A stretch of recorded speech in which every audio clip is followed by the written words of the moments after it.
I'm here today with Dr. Wayne Baker. He is the professor of business administration and professor of management and organizations at the University of Michigan's Ross School of Business, and he is the faculty director of the Center for Positive Organizations. What's most interesting for us is that he has just written this book, All You Have to Do Is Ask: How to Master the Most Important Skill for Business. I really enjoyed reading it. I have a lot of fun questions for Wayne. Wayne, welcome to the Bregman Leadership Podcast. Thank you. Glad to be here. So first of all, why did you write the book? Well, the roots of it go all the way back maybe 20 years ago when we created an activity called the Reciprocity Ring. It's a cooperation exercise. It allows a group of people to give and get help from one another. And way back then, I thought that getting people to help, to be generous, that was going to be the problem. That was rarely the case. People were willing to help, but they really struggled with asking for what they need. Making the request turn out to be the hardest part. So why? Why is it so hard to ask for what you need? Yeah, it really is amazing, but there's a number of reasons why. Some of them are based on incorrect beliefs or assumptions. For example, many people don't ask because they fear they're going to appear to be, incompetent or can't do their jobs or weak or ignorant or whatever. But new research has shown that it's just the opposite. As long as you make a thoughtful request, people will think you're more competent, not less. So I'll put myself in the category of people who have a little bit of a hard time asking for help. And I want to explore that a little bit, because if I am asking for help, there's a couple of things that are going on. Like, one is I'm admitting that there's something I don't know, right, which actually requires more confidence, not less confidence, right? So like insecure people won't ask for help. Confident people can ask for help because they're not worried about not knowing things. But at the same time, if I really care about your feeling that I am competent, won't that undermine that to some degree? Well, it depends on the kind of request that you make. If it's a thoughtful, intelligent request, people will think you're more competent. They'll say, Peter's got the confidence to ask when he needs something. He knows his limitations. He won't keep working on a problem when it would be solved much more quickly and faster and more effectively by reaching out and asking for help. Right. There's a very interesting research that I looked at when I was working with a large financial services firm, and it was based on this large financial services firm.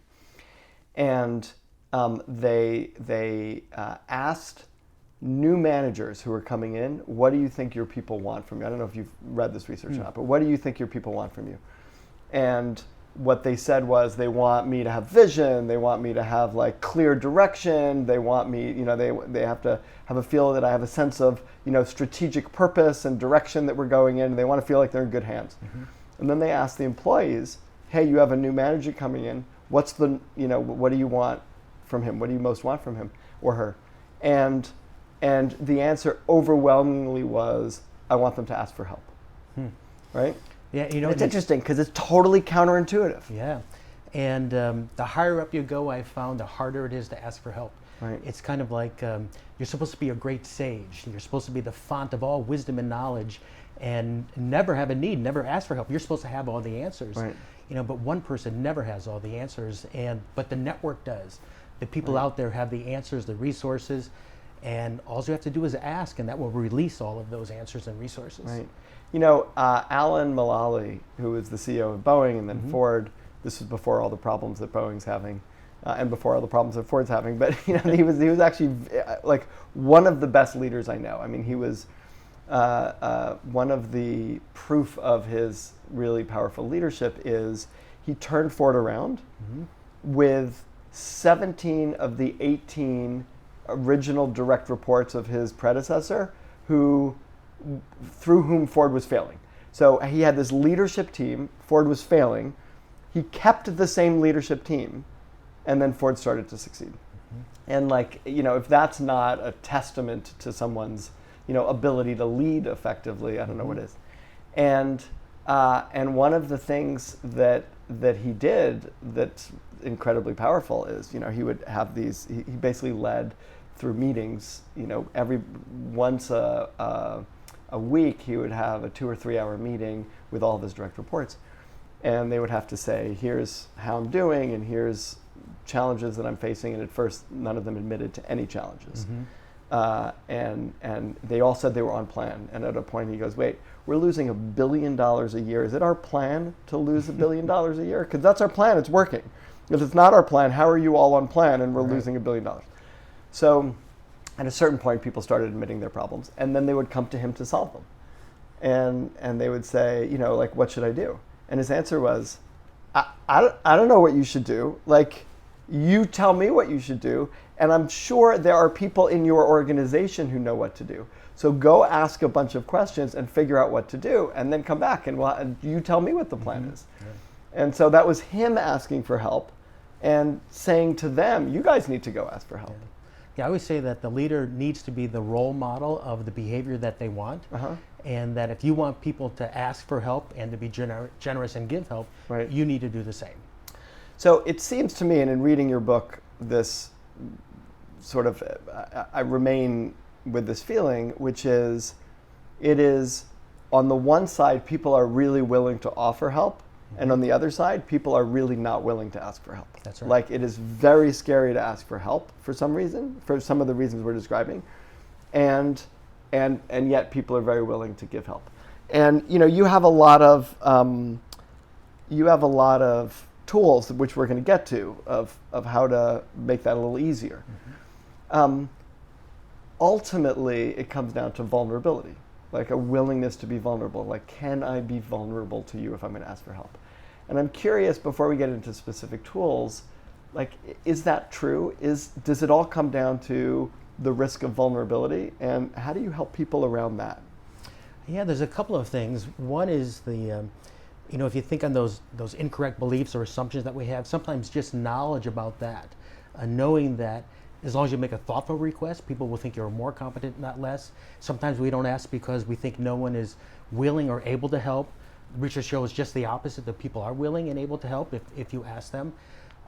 If you ask in a group setting where everyone needs to make a request, everyone has an ask they have to make, everyone's kind of in the same psychological boat, it's a lot easier to do it that way. Right. In fact, a lot of the tools that I talk about are tools that are used by groups, and it makes it a routine behavior. It. Yeah, that's it's right. a process. You create a process and go, here's our process. Everybody has to ask for help. That's right. Right. I'm curious if you find it hard to ask for help. I used to.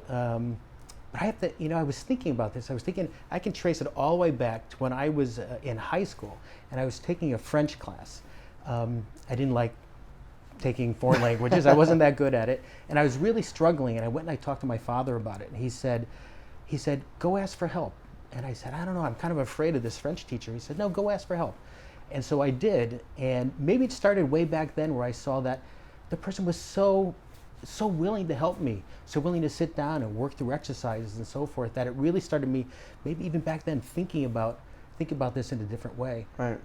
But I definitely take my own medicine, is that I reach out for help. In fact, in writing this book, I start the acknowledgments with that I asked a lot of people for help with this book. And people were willing to share their stories and their examples, and willing to respond. All I had to do was ask. Right. And I could see why that kind of asking for help might be a little easier, right? It's like when I ask people to, are you willing to give me some advice or thoughts, and you're going to be in my book, and you're going to be in my article, and, people, there's kind of something in it for them, right? Like people love publicity, and people kind of like being in a book, and, and it becomes, I feel like that's like a little bit of an easier ask. Both because it feels like you're including them, and you're engaging them, and you're respecting their research, and you want their research to be included, and so they're interested. And I mean, I think, and maybe this is how, maybe this is synonymous to how employees feel also, but I think about, my son who, has a much harder, who's 12, but he has a much harder time asking for help, because I think asking for help, and I guess, we just before you and I started talking about Carol Dweck briefly, and there's this idea of a fixed mindset and a growth mindset. And if you have a growth mindset, which means I believe that I can increase my IQ and I can become smarter, and I believe that intelligence and competence and capability grows, then I'm much more likely to ask for help, because it doesn't reflect a true dead-end limitation on my part. If I have a fixed mindset, then it's much scarier to ask for help, because if I'm asking for help, then it reflects that I have a fixed limitation that I'm not going to be able to get over, and so I'd rather just prove that I'm capable than ask for help. And I'm wondering, first of all, if you've seen a distinction with fixed and growth mindsets, and how you address that vulnerability challenge with someone who has a fixed mindset, who feels like if I ask for help, it means I just will never know, like I'm just not smart enough. Yeah, I think in my experience, anyone can learn to be better at asking for help, even if they have a fixed mindset. It has to do with figuring out the goals that you have in mind, perhaps that positive vision of the future that you want to live into. I try to orient people that way. Think about, what's the goal you're trying to accomplish in your personal life, in your work, in your career? What's that vision of success? Okay, now let's back up from there. What do you need in order to get there? If you lead people through this process step by step, people find it a lot easier, no matter how they might struggle with asking for help or what their mindset might be. Everyone can be better at it. Right. And are there baby steps to get them to that place? Are there like ways or things to ask help about, or things that you say, look, if you have a hard time asking for help, start here. Let's say we're not yet at a point of organizational process that is built into the system that requires, in effect, people to ask for help or makes it super easy. Are there baby steps that you can take, and what might those be? Yeah, I say start in a safe place. That safe place might be at home or with your friends or in your community. Start with a small ask, a small request, and then work up from there. It really is. What might a small ask be?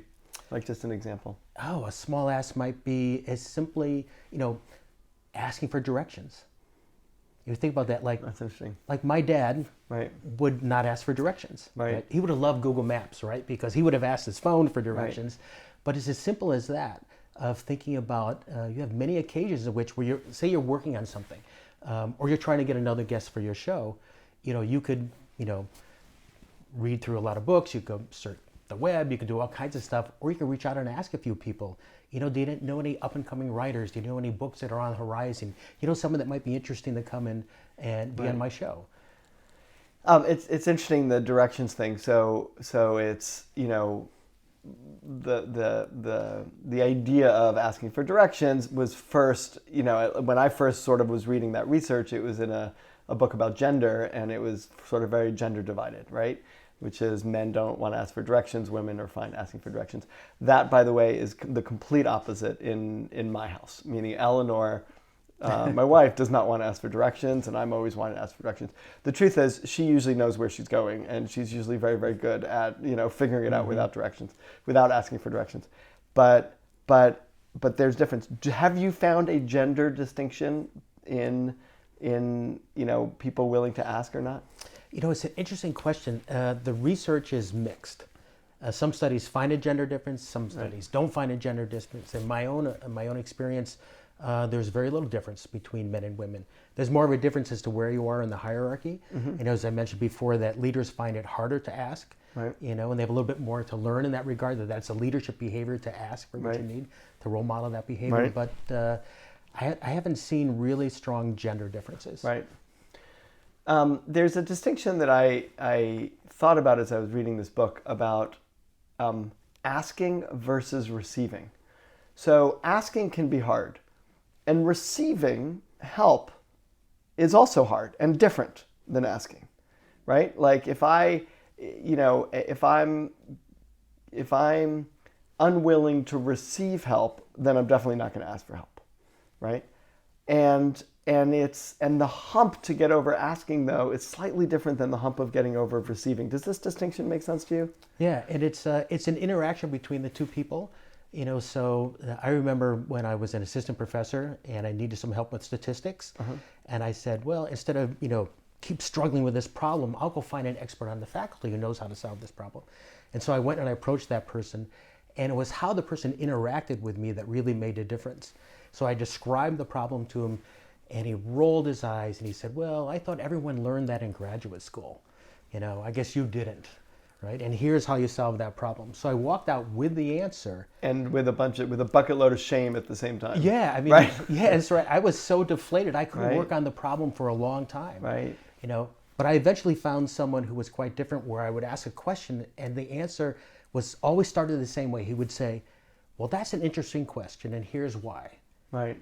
And then he would engage me in learning in the process of it, right? Right. And I actually ended up doing a research project with that person. We published an academic journal on research we had done together. So there's two sides to that interaction. Right. But I always focus on what is the goal? What is the vision? What are you trying to accomplish? And do you get the resources that you need in order to accomplish that goal? Right. And then it's important to express gratitude for the help that you receive. And if it's a person like I described before, avoid that person. Yeah. Well, and it also there's a lot of this show is really focused very much on leadership and leaders, and there's a real message to leaders, which is both ask for help, but be super thoughtful and intentional about how you respond to asks for help, because you could either shut that down or you can really encourage it. Yeah. So one of the most common things that leaders will do is there will be a new person, a new hire, and they'll say, let me know how I can help you. Right. And that turns out not to be a very powerful question, because it requires the other person to figure out, okay, what am I trying to accomplish? Right. What do I need? I don't know that yet because I'm doing the job. What does the leader know? Who does the leader know? I got to figure all that out. A much more powerful message for a leader is to say, what do you need? And if the answer is, I don't know, say, well, I'll circle back in a couple of weeks and I'll ask you again. So you still think you should ask that question at the beginning? Yeah, but you should ask, welcome, to our company. We're glad you're here. Let me know what you need. Right. And that's better rather than saying, how can I help you? Right. Oh, I see. Right. I wonder whether it's a two-step process too, and whether what you want to do is to say, let me know like what your plans are, like how you're going to approach this, and then what you need, right? Because that gives even more structure to the ask. Well, I'm trying to do this. As a leader, when I'm bringing new people on, like even the what do you need, how can I help you, or what do you need, are both these sort of expansive, open-ended questions where they may find that it's hard. That's kind of like when I invite you to come over at my house anytime. Come over anytime. You'll never come. Right. If I say come to dinner on Thursday night, now you have a very specific request to respond to. So what I wonder is whether it's more effective to say, tell me what your specific plans are and what kind of help you might need in executing them, or something like that. Yeah, that's a really good point. You can say, what are you working on now? And the person would describe their project and say, okay, well, what do you need? Right. That's a much more effective way. Right. Yeah. Right. I want to start a ultimate frisbee team in the middle school of the school that my children are at, and I actually deployed that specific strategy. I mean, I sort of said, look, to the head health guy, I really want to start this team. Well, there's all sorts of challenges and et cetera. And then my answer actually was, well, how can I help make this happen? Which I guess is not the ideal question. What you're saying is, what do you need? But how can I help, given that it was in a very, very specific, focused challenge, felt like maybe that would be helpful. Did I make the right move, or should I have asked a different question? Yeah, well, I think it was specific and it was focused on that activity, so I think that was helpful. Right. But it doesn't always. It's always more powerful to say, what do you need? What are you trying to accomplish? Right. What if I'm the one who's trying to accomplish it though, not him? Like he didn't care about originally he was not interested in starting the ultimate frisbee team. So I'm asking to help him. I'm asking how I can help him accomplish something I want to accomplish, versus what he wants to accomplish, which is adding another layer of complexity to this. That's right.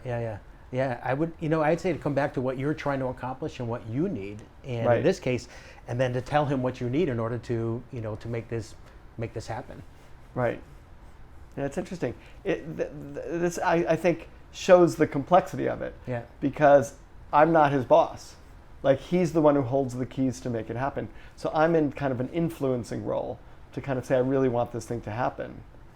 Can I help you make it happen? Yeah.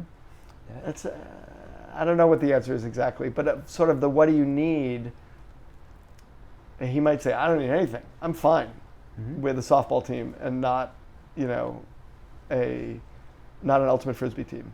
But I'm the one sort of making the request to say, I'd really like you to. That's right. So if you come in and say, look, I want to help create this ultimate frisbee team, right, and here's what I need to make it happen. And even ask that person, can you help me with this? Right. So if you let your needs known, also you would have the goal of how you're going to accomplish it, hopefully an action plan of how it would come about. Right. And in that plan would be some requests that you could make. It's interesting because and I know you've done some work with Adam Grant on the give and take, and this idea, the whole construct of this, as I'm listening to you, is based on a relationship of give and take, and as I think about the example I just gave you, it's much more about influence and collaboration.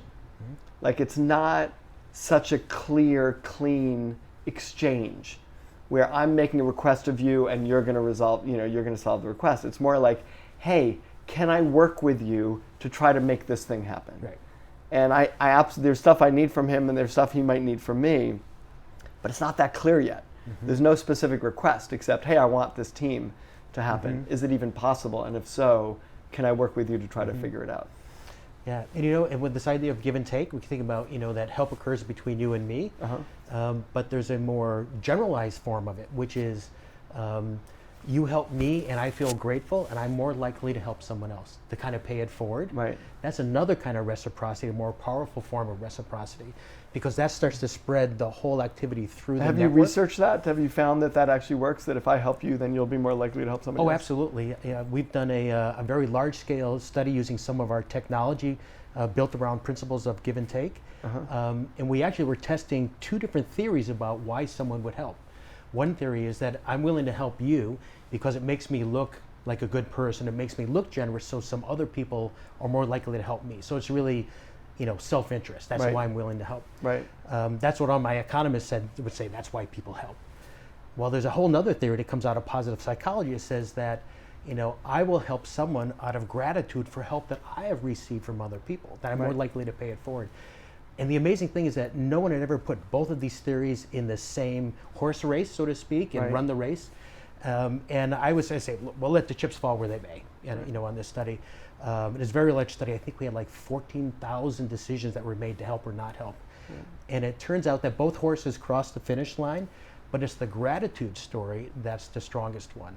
That paying it forward out of gratitude is a much stronger and longer lasting reason why people would help someone, rather than the reputation, which is all about kind of my disguised self-interest. Right. So interesting. Okay, one last question, and then I want to really talk specifically about tools, is you talk here about like the old model and the new model. And the old model was change your belief and that will change action. Mm-hmm. And the new model is change your action and that will shape your belief. Now, I'm super interested in this because I've always felt, I'm Jewish, my wife is Christian, and I've always felt like there's a bias in Christianity versus Judaism, where Christianity is have faith and your actions will follow, and Judaism is do these things and your faith will come. There's this idea of na'aseh v'nishma in Judaism, like I will listen. Listen. Mm-hmm. The God gave the Jews all these commandments, supposedly, and the Jews were like, this is crazy. There's too much to do here, and why are we doing this anyway? And God responds na'aseh v'nishma, which is listen, like do it, try it, and then I'm sorry, not listen, like act, na'aseh, just do things, just try these things, and then you'll understand why I'm giving it to you. So I was sort of surprised a little bit in your book that you sort of said, okay, so now we know, like there's an old model and a new model, and the new model, which has felt a little supersessionist to me, like the new model is like, okay, it actually act first and then it creates belief. So I wanted to just ask you about that. Is that true? Is that the new model? Do both work? Can you shift belief first and that draws action? Or is it always like, really, if you want behavior change, just get people to act and their belief will follow? Yeah, so there's a little bit of merit to both, right? They say if you educate people, if you help them to be enlightened in some way, then they may start behaving in a different way. And there is some truth to that. But the other model, the model that I think is the stronger model, is that if you want people to change what they think, change what they do first. Right. That behavior leads to a change in attitudes and beliefs. And that really comes from a whole slew of research that others have done, but also comes from my observation with the tools that I've developed and used over the years. I would have people come up to me and they say, oh, we're going to engage in this reciprocity ring and it's not going to work. I just don't believe it. I don't believe it. I don't believe it's going to work. And your answer is, you don't have to believe it. Yeah, I say, at one point I said, look, this isn't religion, okay? I said, you don't have to believe it. I said, would you just do it? Right. Would you just participate, just do it? And invariably, people would do that, and afterwards they come up to me and say, I believe. Right. Now I believe after seeing it. It reminds me of this story, and I can't remember who the players are, and you might, but there was this philosophy professor, if I'm remembering this story correctly, a philosophy professor who had who was really strongly against the idea of like superstition and luck and things like that. And then one of his students came in and saw a horseshoe above his door and said, I don't understand. Like, everything you say is against superstition. Like, I didn't know that you believe in it. And he said, I don't, but I understand it works whether you believe in it or not. And that's sort of it. Yeah. Like, I don't know, you don't have to necessarily believe in it, but just do it and then you'll figure it out. Right. Okay. So let's talk about tools and like ways of helping people integrate this advice into your life. Like let's just assume, it's hard to do, and we would all benefit if we could ask for help more often or ask for things. So, and the organization would benefit too. And we need to do it as leaders. And it's vulnerable and it's difficult. And, there's a lot of resistance to doing it. So before we go to the organizational interventions, let's go to individual interventions. Like, how do I help my son ask for help? Okay. Well, there's a couple of steps. The first step is figuring out what you're trying to accomplish. What's the destination that you're trying to get to? And there's different methods for doing that. One method that I have in the book is called the quick start, and it's just that. In fact, I used it just yesterday in a program we did with executives from General Motors. And you complete a couple of sentences like, I'm working on X, whatever that project is, and then I need Y. Right. Or my biggest challenge at work is fill in the blank, and I need help with whatever that might be. Right. And people go through this and start to stimulate their thinking about what are they trying to accomplish, and then what are some needs or requests that they might need. There are other ways of doing it. There's a more formal goal articulation method. And then one of the most powerful ones is visioning, which is that you create a detailed vision of a future state of your life that you want to live into, and inherent in that are goals and then some requests that you need. So first you figure out where you're trying to go, the destination. And then you back out from that, well, what do I need to accomplish one of those goals that will help me live that positive future? Can you play out a concrete example? Oh, yeah. So so there's a company that I write about in the book called Zingermans, Community of Businesses. Mm-hmm. It's called the coolest small company in America, and they have the best deli outside of New York. And they will create a vision for everything for the whole company. They're now in the process of creating their 2032 vision of what the company they want to be. Mm-hmm. And I've seen a draft of this vision, and they've decided that even though they have opportunities to franchise and go all around the country, they won't do it. They still want to kind of stay locally embedded in the culture and the environment of Ann Arbor, right? So, but they want to grow locally. So they still want to create new businesses, but they want to stay in the same area. So the request that's built in that vision is, we need ideas from our employees who want to become owner managers of a business. Right. So that's that. And so literally, and that they had this in their previous vision, and as the time grew near, the vision was the 2020 vision, so that's that's going to be next year.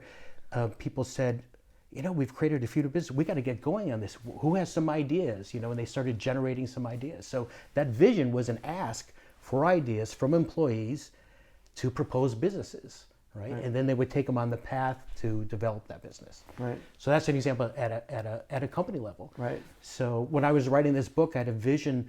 In some ways, I've been working on this book for 20 years, and in other ways, I've really been focusing on it in the last 2 when I was really doing all the writing. But I had that vision of writing a book that would be useful, that would provide tools. Because over the years, people would say, I would preach about this, and they would say, oh, I get it, but what do I do? Right. How do I do it? And so I've been collecting tools and examples and put them all in the toolbox of the book. Had that vision, I said, okay, well, I better start documenting these tools, right? I better start asking people for tools that they know, so that I come up with a pretty good toolbox. Right. I'm curious about, because you talk about psychological safety in the book, and I'm curious about tools for creating the kind of psychological safety that predisposes people to be willing to ask. Yeah, so psychological safety is really important. It means that the workplace is a safe space to raise questions, to question someone in authority, to point out problems, and to ask for help. And in places that are psychologically unsafe, it's hard to do all those things. Hard to speak up, hard to ask for questions, hard to ask questions, hard to ask for what you might need. It's kind of a chicken and egg situation. So if it's not a psychologically safe place, if you use some of these tools to get started, people will make small requests. If you make it kind of a group project that everyone makes requests, they'll do it, and they'll do it in a very safe, very small way, but that starts to make the place a little bit safer, right? And when it's a little bit safer, then in the next round, they'll venture out a little bit more, go that way. So it almost doesn't matter where you start. You could work on psychological safety, the tools would work better, or you could start with the tools which tend to create more of a psychologically safe workplace. I don't want to be obnoxious here, but what if someone is asking stupid questions? Like what if they're asking, what if you're a leader and someone's asking a question and your actual response in your head is, oh, you should know this. Right. And the fact that you don't know this concerns me about the business you're running, or concerns me about your ability to do all of this work, because that's just natural. That's going to happen. Yeah. How do you? That is going to happen. That is going to happen. And how, as a leader, you respond, how you react, is totally critical. If you say something in front of the group and criticize that person, what you've done is that you have put a chill on the whole process. You've created a psychologically unsafe place to speak up, to ask questions, to make requests. Even if you say, most of your questions, everybody, are really, really great. But this one, not so good. This one's kind of dumb. Yeah, what's up with you? You're saying don't do that, right? Okay. And what you would do is that you would find an opportunity to meet with that person one-on-one and express in an honest but compassionate way, your concern. That what you asked her, I thought that might be something that, is it that we haven't provided the tools that you need? Is there something you need to become better at that? So that's dangerous though also, right? Because that kind of a story spreads very quickly. I'm not saying that's not how you have to act, because if you pretend that all the questions are good when you actually have some concerns, you're not leading effectively. On the other hand, as soon as you say to someone, hey, that question you asked made me realize maybe you don't know what you're doing, in nicer terms, but that's probably how they end up receiving it, will immediately prevent probably that person, who's probably the one who needs to ask questions the most, from asking any more questions. And then it becomes a spiral negatively. Well, it could, but I think coaching is best when it's done one-on-one. Right? It's not done in a group. It's not done in a group setting. I always start with thinking the other person has good intentions. And the person wants to perform well and they want to do their job. Right. And as a leader, it's my responsibility to help them. Right. Now, that's not always the case that everyone can be helped. Sometimes you've hired the wrong people. Sometimes you have to make the hard decision and to let them go. Right. But I think you should always start with the assumption of positive intent. Right. And maybe with a little bit of coaching, you can develop this person. Right. Great. Give us just one more tool that could be useful for people, individually or in organizations. And you've talked about standardizing the idea of asking for help. How could leaders implement that? Yeah, so there's a practice in software and IT firms called the stand-up. So it's a 10 a.m. every morning. The people in the group, usually programmers, will stand up in a big circle. It takes about 15 minutes. And they'll go around and they have to say three things. What I worked on yesterday, what I'm working on today, and I need help to do whatever. They have to make a request. And then it goes right around. People followed up later on with the help that they're going to offer. I think that practice has enormous potential to be used in any group. Right. And it doesn't matter, they don't have to be IT, it could be any kind of group where people would say, okay, we're going to stop, we're going to get in a circle in our group, and we're going to go through, and everyone's required to say the same three things. What I do yesterday, what I'm working on today, and what help do I need? That makes it all normal. People Right. start to expect it, and if you miss one, what I found is they'll say, aren't we supposed to have our stand-up now? Right. You know, and it makes it a group project. Right. rather You know than what an I like individual. about it also is that if you're not saying, here's the help I need, and you're failing, Yeah, then it's sort of like, I don't understand. You're failing and you're not asking. that's right. And you have an opportunity every day Every day. to make a request. Right. Right. And it becomes normal if you don't. And so in some cultures where it's hard for an individual to make a request because they don't want to impose on the group, it changes it from an individual to a group task. It's now I'm letting down the group if I'm not asking Right. for what I need. Right. And have you tried to implement this in cultures where everybody is already doing twice as much as they could possibly do, and they're so busy, and someone makes a request, and they're like, I'd love to help, but what on my top 10 priority list should I not do in order to help this other person? Well, what we have found in those situations, if people use some of these tools, their workload goes down.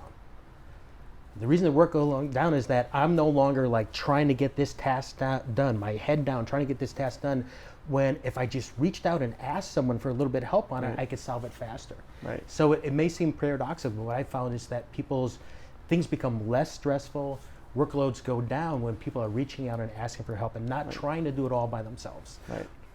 That's great. We have been talking with Dr. Wayne Baker. His book is All You Have to Do Is Ask: How to Master the Most Important Skill for Success. Wayne, you have instilled in me a desire that I'm going to make sure today, and I actually encourage this of anyone who's watching or listening, like today, find an opportunity, look at everything you're doing, and ask yourself, is there some place I can make a request? Is there some place I need help? Is there something I need from someone else that I could be brave enough today to reach out and ask for that kind of help, and like start the process? Because what I'm hearing from you is you got to just push yourself to do it, and you start the process, and that's how you get better at this. That's right, and then it becomes a habit. Thank you so much for being on the Bregman Leadership Podcast. My pleasure. Thank you.